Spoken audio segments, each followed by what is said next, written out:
On Sunday evening, October 16, 1859, the radical abolitionist John Brown led 5 blacks and 13 whites into Harper's Ferry, Virginia. He brought along a wagon load of guns to arm the slaves he was sure would rally to him. Once they had, he planned to lead them southward along the crest of the Appalachians and destroy slavery. Brown was an inept businessman who had failed 20 times in 6 states and defaulted on his debts. Yet he believed himself God's agent on earth. In 1856, at Pottawatomie Creek in Kansas, he and his sons had hacked 5 pro-slavery men to death with broadswords, all in the name of defeating Satan and his legions. Brown and his men quietly seized the armory, arsenal, and engine house and took up hostages, including George Washington's great-grandnephew. After that, nothing went right. The first person killed was the town baggage master, a free black. The slaves did not rise up. Angry townspeople did.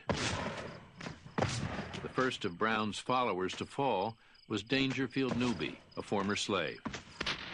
Someone in the crowd cut off his ears as souvenirs.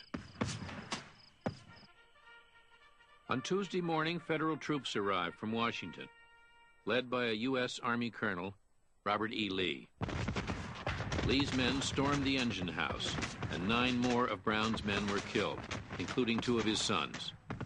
Brown, severely wounded, was turned over to Virginia to be tried for treason. In firing his gun, John Brown has merely told what time of day it is. It is high noon. Thank God. William Lloyd Garrison. An undivided South says, let him hang. Albany, Georgia Patriot.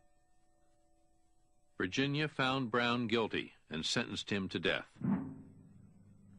Among the troops at the scene of his hanging were cadets from the Virginia Military Institute, led by an eccentric professor, Thomas J. Jackson. Also there was a private in the Richmond Greys, a young actor named John Wilkes Booth. December 2nd, 1859. Old John Brown has been executed for treason against a state. We cannot object, even though he agreed with us in thinking slavery wrong. That cannot excuse violence, bloodshed, and treason. It could avail him nothing that he might think himself right. Abraham Lincoln. Ralph Waldo Emerson likened Brown to Christ. Nathaniel Hawthorne declared, "No man ever more justly hanged." And Herman Melville called him the meteor of the war.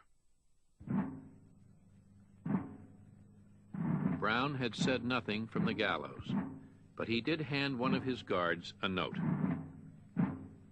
I, John Brown, am now quite certain that the crimes of this guilty land will never be purged away but with blood.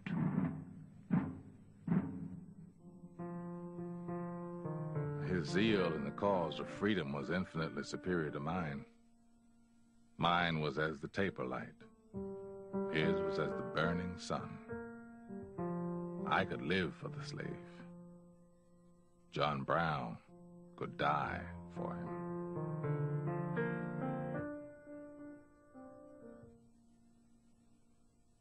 John Brown, very important person in history. Important for only one episode. Failure in everything in life. Except he becomes the single most important factor, in my opinion, in bringing on the war. The militia system in the South, which had been a joke before then, becomes a viable instrument as the Southern militias begin to take a true form, and the South begins to worry about Northerners agitating the blacks to murder them in their beds. It was the beginning of the Confederate Army.